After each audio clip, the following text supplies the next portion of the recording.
Anggota DPR yang baru dilantik bisa belajar dari seorang Fachri Hamzah soal mengkritik dan dikritik sebagai anggota DPR RI. Mengkritik dengan sepenuh hati, fokus, tajam, detail, tak menye-menye dan tak mudah dipatahkan. Dikritik pun ia tetap tegar, tahan banting, tak mudah goyah, surut dan bisa menerima kritikan dengan caranya sendiri pula.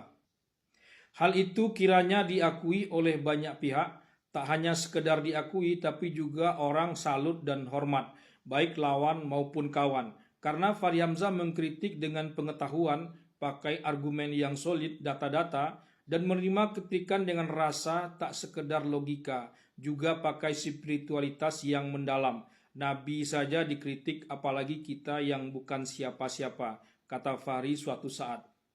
Sebagai anggota DPR, Fachri Hamzah tak hanya mengkritik saat partainya berada di dalam pemerintahan, tapi juga saat di luar pemerintahan. Saat partainya, PKS waktu itu, berada di dalam pemerintahan SBY selama 2 periode, kritik Fachri tak berhenti, tetap sama seperti saat partainya berada di luar pemerintahan era periode pertama Presiden Jokowi.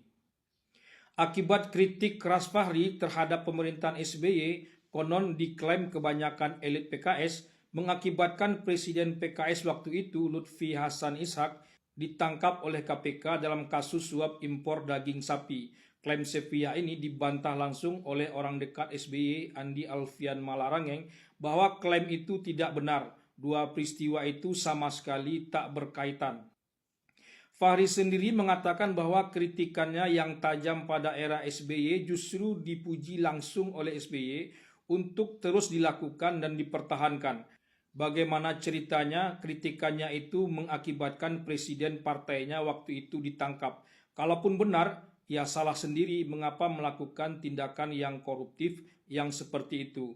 Jangan sampai petinggi partai korupsi, kita sebagai anggota DPR RI tak melakukan tugas kita dengan baik dan benar. Lu yang korupsi kok saya yang harus diam. Fachri pernah mengatakan ini kalau saya tidak salah dengar. Pada era pertama Presiden Jokowi di mana partainya PKS memang berada di luar pemerintahan, anehnya sikap kritis Fachri justru berakhir dengan pemecatan dirinya. Sikap kritis Fachri malah diapresiasi langsung oleh Presiden Jokowi. Sampai-sampai pengakuan Fachri, kalau ada pertemuan bersama Presiden dengan pimpinan DPR waktu itu, Presiden Jokowi khusus memesan kalau bisa yang namanya Fachri Hamzah harus hadir dalam pertemuan itu. Ini benar-benar aneh sih, partainya sendiri yang berada di luar pemerintahan yang mestinya harus lebih kritis justru melarang kadernya untuk kritis bahkan sampai memecat pula. Sementara pihak yang dikritik presidennya langsung justru mengapresiasi kritikannya itu dengan sangat baik dan terhormat. Wajar saja setelah tak lagi menjadi anggota DPR RI, justru Fachri Hamzah lebih dekat dengan Presiden Jokowi, meski tanpa jabatan apapun yang melekat pada dirinya. Fachri Hamzah juga berhasil membuktikan bahwa sikap kritisnya yang mengakibatkan pemecatan terhadap dirinya tak berlaku alias batal. Partai tak bisa menjamah anggota dewannya yang benar-benar melakukan tugasnya sebagai pihak pengontrol pemerintahan.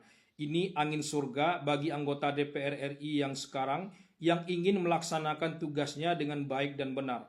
Apalagi saat hampir semua partai saat ini berada dalam pemerintahan Prabowo Gibran nantinya. Banyak juga yang memutar kembali kritikan-kritikan Fachri Hamzah di masa lalu karena dianggap masih relevan untuk masa sekarang tentang pemerintahan, pihak berkuasa dan sebagainya.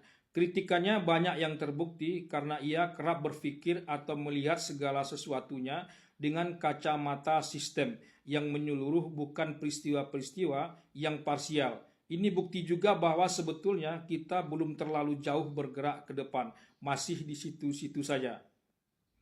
Kapan terakhir kali Fachri Hamzah melakukan kritikannya terhadap pihak penguasa? Ya tidak ada lagi karena dia bukan lagi anggota DPR sejak tahun 2019. Orang justru menganggapnya sejak tahun 2019 itu sebagai pihak penjilat penguasa. Orang menyamakannya dengan Ali Mukhtar Ngabalin. Tapi apa tanggapan Fachri saat fotonya disandingkan atau dimirip-miripkan dengan Ngabalin?